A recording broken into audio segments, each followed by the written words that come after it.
Dan, one senator flipped after the shouting match at lunch, then this, quick White House briefing. What is happening when it comes to American democracy? Would you say that it's functioning normally, or are we seeing major changes playing out on the ground? It hasn't functioned normally ever since Trump entered the scene in late 2015, and it continues to not. This war is very unpopular, and naturally, the GOP, afraid of the consequences of continued war in the midterms for themselves, would naturally want to stop it. But they're still afraid of Trump, which is interesting because Trump's ability to affect individual senators' standing has to do with the primaries in respective parties. It's a bit late for that. There's no longer time for him to really punish anyone the way he might have in the past, on the margins perhaps, and yet they remain afraid of him. Mm-hmm. There's also something else, and we alluded to this earlier in the week on one of your shows. Trump looks very bad in this deal, and as a consequence, the Republicans look very bad. They wanted the war to end, but neither do they want America to be humbled and to be seen as having capitulated to the Ayatollah regime, which is also unpopular. And this may be actually, weirdly, a combined reflection, both from the party and from Trump itself, that they understand this, and they would like to push back a little bit. So for the Senate to not fire its gun that's not so loaded to begin with, because Trump can get around the War Powers Act and already has, is I think, combinedly a signal to Iran that maybe they're pushing the envelope too far. And I really think they are, as we're seeing from their insistence on linking the Lebanon arena to the Persian Gulf, which Trump doesn't want, as we see from their continuing to ignore international law, which does not allow them to mess with traffic in the Strait of Hormuz. All of it is telling me that Iran really thinks they won, and they're not inclined to call it a day, and they may push the envelope too far. The IRGC is now threatening Israel and saying that if the IDF doesn't withdraw from southern Lebanon voluntarily today, it will, quote, be forced to flee in humiliation and defeat tomorrow. I agree with what Dan said earlier. The Iranians are risking going too far, pushing the envelope, and this is a house of cards that could end up basically falling on their own heads, because Israel is not leaving southern Lebanon in the foreseeable future. So if they decide that this is a deal breaker, they will end up losing out on the MOU that they want to save their own economy. So in a way, I think that they're going to be tested very soon. For everything that we're seeing from Israel, there's no intention whatsoever of withdrawing from the security zone in the near future. And then Iran will have to decide whether this is an empty threat or whether they really will sabotage the MOU. Dan, I saw that you had something you wanted to say about all of this. Well, yeah, it's not just about the buffer zone that Israel must hold on to until there's a better solution. And as we've discussed, I think there are better solutions, but it's not in the offing. The bigger thing is Israel does not accept that it's legitimate for Iran to tell it what to do in Lebanon. It's just absurd. Israel doesn't tell Iran what to do in Pakistan. And the fact that Iran demands this right, and the fact that Trump implicitly gave them that right, is a monumental strategic setback.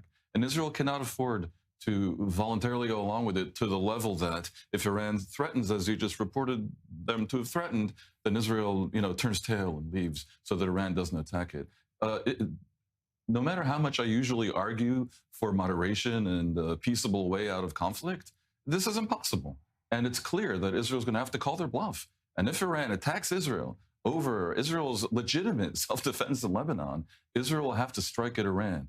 And this is part of what Yaakov is calling the collapse of the House of Cards. Because Iran should, logically, want this deal. It's going to hand them almost $500 billion. But they're really negotiating hard, and are really pretending like the U.S. and Israel have no cards whatsoever. And the whole thing, as we've said before, is a shocking mismanagement of what should have been a military victory. Yeah, but on the other hand, look, listen to what was said by the IRGC. If Israel doesn't leave today, then it will be forced to flee tomorrow. Tomorrow of course, isn't a literal tomorrow. It's a figurative tomorrow. What the Iranians are saying is we, meaning us and Hezbollah, already kicked Israel out of a security zone once in 2000, essentially winning and then laying the groundwork for the wars of 2006 and that we've seen the last few years. And Iran has two cards to play in that longer distance future. The first one, which we're starting to see before our eyes, is to drive the wedge between Israel and the United States and force Israel, even in the medium term, to choose between protecting its northern border in Lebanon and the reliance with the United States. And for all that we say can't, of course, the question is a matter of alternatives. And that's what Iran will try to pose. And the second is, yes, an escalation, where you're right. To do it in a literal tomorrow would put Iran in a disadvantageous position since they have this document that is so favorable to them. But in a longer term tomorrow, the Iranians could choose to escalate and take on that risk. One thing, Quickly. there's an issue of the squeaky wheel getting the grease. Iran right now is the squeakiest of wheels, and Israel's been a little bit acquiescent. There's a point where if Trump really allows Iran to practice this blackmail upon both Israel and America, by the way, against the wishes of Lebanon itself, they're going to look so bad in American politics. The pro-Israel wing in the Republican Party and elsewhere is going to come down so hard on Trump, and he's going to look like such a fool that may cause him to flip. That is a possible scenario. Israel must squeak. That's a possible scenario. Not in the immediate term. This latest threat, by the way, by Iran, that if we don't leave today, we'll have to leave tomorrow. This is actually a step down from their previous threat of threatening to fire missiles directly at Israel. So they're already kind of opening up the possibility of retreating from their own threat. Interesting.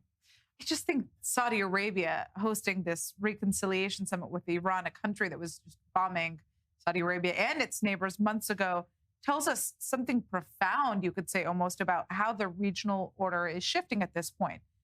Is this the end of the Gulf's alignment with the West as we've known it? And what does this tell us about the Abraham Accords? The Gulf states are kind of barometer in terms of how the war is going and what the balance of power in this part of the world looks like on the other side of the war, both the Gulf states and the Europeans. And the decisions by so many of these countries to have an agreement with Iran, to so publicly show that they're having an agreement with Iran, to have this reconciliation meeting with the Iranians, well, that shows which way they think the balance of power is swung. And now we have J.D. Vance in an interview today with Unheard saying that he is proud of the fact that the Revolutionary Guards are going to have someone positioned in Doha to speak with him, and almost bragging about the contacts between not just the Saudis, but the Emiratis and the IRGC to get the UAE to be investing in Iran. And that's from the Americans. So it stands to reason that these are steps that at least some of these countries are going to take, although each country will make its own decisions. I got to say, the idea of being shocked that the Saudis are trying to get closer to Iran is misaligned with the reality we're seeing, where the Americans are trying to get closer to Iran and to sell the world the rather absurd narrative that the new version of Iran, given that we've done regime change because the elder Khamenei is gone, is somehow nice and cuddly. I wouldn't overstate the realignment. The GCC was never united. The Saudis were always timid. The Saudis have been rendered even more timid by their rather humiliating failure in Yemen, where for some time now it's been clear that they're at loggerheads with the UAE as well. It's a bit of a mess over there in the peninsula, and the Saudis, as Yaakov said, want to preserve their shiny project, for which the U.S. is helpful already. The U.S., as one of many of the mistakes that Trump has committed, no longer conditions forward movement on the Israeli-Saudi track, no longer conditions aid to Saudi on that forward movement. Dan, I'm going to let you begin here because, I think the first question is, what do you make of Trump's desire to give F-35 stealth fighter jets to Turkey for choosing not to fight against the U.S. and Israel in the war against Iran? I mean, it sounds like a joke. I mean, I'm trying not to laugh, and I'm pretty sure that Erdogan cannot believe his luck with Trump, who likes an authoritarian, always likes to sell stuff to anyone, because it sounds like he's promoting American business, and appears not to know that Turkey was not a candidate to join the war. On the side of Iran, Iran and Turkey are non-Arab Muslim regional rivals for primacy in the region. They fought pretty much a proxy war in Syria that just ended. Iran was on the side of Bashar Assad, and Turkey overthrew him. And this was never going to happen. But Trump tells himself a story, and he believes enough people are going to buy it. And there's the other bigger issue that Turkey really is a rival of Israel and of the Gulf countries, with the IMEC route that is meant to promote trade through the southern part of the Middle East to Europe, and Turkey's a rival of that. And Trump is playing games, playing one side against the other, helping Turkey is something he seems to have sympathy for right now, but he could flip on a dime. In either case, looks like Turkey will have F-35s. Now, it's all fun and games until someone loses an eye. Turkey really can be dangerous.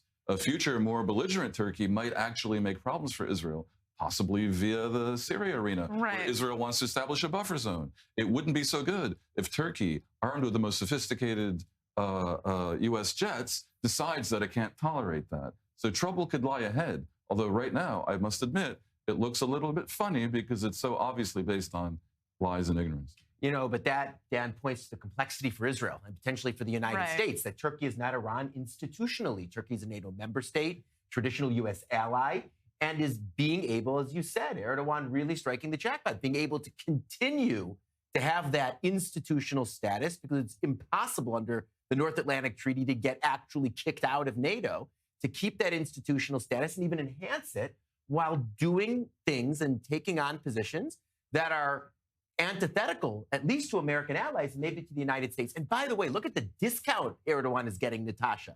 He gets the F-35s for not fighting against the United States. Look at the European leaders. They get the ire of Donald Trump day after day, not for not fighting with Iran, but for not fighting with the United States. By the way, you mentioned NATO. This has to be said. Trump is indifferent to NATO, ridiculously, and only in January was actually contemplating, in effect, fighting NATO by invading Denmark, which is a territory of a NATO ally, Denmark. Now he conceives of fighting NATO in the sense that Turkey, a NATO member, would be on the side of Iran. But Dan, Turkey did do one thing right, and this isn't just good fortune for Erdogan. It built up a real military, a real army, right? The second largest in NATO, and that Donald Trump respects.